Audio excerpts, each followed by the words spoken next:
Hi guys, welcome back to the channel.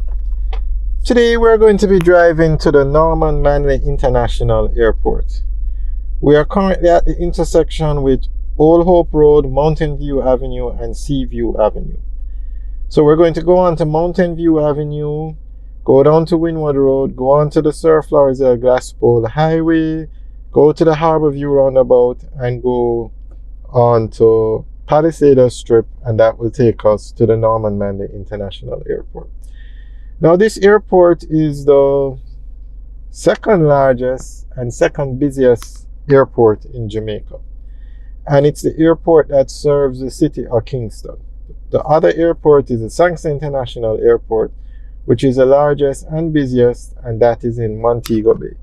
That one is mostly for tourists. 85% of all the tourists that come into Jamaica come in through the Kingston International Airport.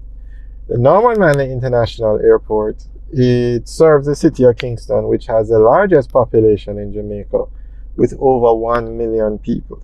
It's also the airport you would use if you're going to Portmore, Spanish Town, basically the eastern side of the island. So this is the tour that takes you to the airport. Now this is Mountain View Avenue. On the right is the National Stadium, and that is where you have all the track superstars that run.